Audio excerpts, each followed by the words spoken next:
ప్రస్తుతం team India 3 ఫార్మాట్స్కి 3 different captains ఉన్నారు. టీ20స్కి Suryakumar Yadav, వన్డేస్కి Rohit Sharma and test ఫార్మాట్కి Shubman Gill ఉన్నాడు. ఒకప్పుడు ధోని 3 ఫార్మాట్స్కి కెప్టెన్గా 2014 వరకు ఉన్నాడు. ఆ తర్వాత ధోని 2014లో టెస్ట్ క్రికెట్ నుండి రిటైర్ అయిన తర్వాత వన్డేస్ అండ్ టీ20స్కి కెప్టెన్గా లీడ్ చేశాడు. అండ్ టెస్ట్ ఫార్మాట్ని విరాట్ కోహ్లీ లీడ్ చేశాడు. అండ్ ఆ తర్వాత టీ20s అండ్ ఓడిఐ కెప్టెన్ నుండి ధోని తప్పుకున్న తర్వాత విరాట్ కోహ్లీ అన్ని ఫార్మాట్ని లీడ్ చేశాడు. అండ్ మనము మంచి రిజల్ట్స్ ని కూడా విరాట్ కోహ్లీ కెప్టెన్సీలో చూశాము. అండ్ అలాగే విరాట్ ఫామ్ డిప్ అవడంతో 2021లో రోహిత్ కి కెప్టెన్సీ బాధ్యతలు ఇచ్చారు. రోహిత్ శర్మ కూడా అన్ని ఫార్మాట్స్ లో బాగానే లీడ్ చేసి తన కెప్టెన్సీలో టీ20 వరల్డ్ కప్ గెలిచిన తర్వాత హిట్ మ్యాన్ టీ20 ఫార్మాట్ నుంచి రిటైర్ అయ్యాడు. హిట్ మ్యాన్ టీ20s నుండి రిటైర్ అయిన తర్వాత వైస్ కెప్టెన్ గా ఉన్న హార్దిక్ పాండ్యా టీ20s ని లీడ్ చేశాడు. అండ్ ఇక ప్రస్తుతం టీ20s కి సూర్యకుమార్ యాదవ్ ని next year T20 world cup వరకు డెసిగ్నేటెడ్ కెప్టెన్ గా బీసీసీఐ చేసింది. ఛాంపియన్ ట్రోఫీ గెలిచిన తర్వాత రోహిత్ శర్మ నేను రిటైర్ అవడం లేదని క్లియర్ గా చెప్పాడు. కానీ Rohit sudden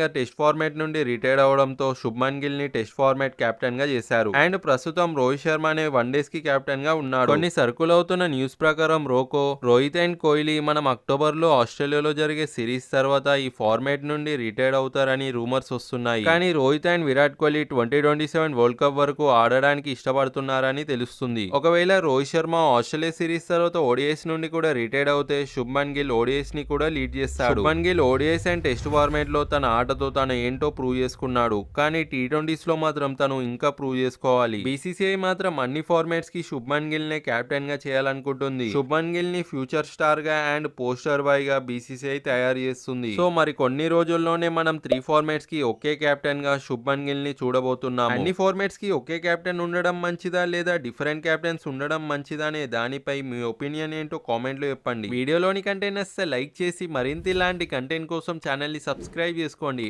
and thank you for watching.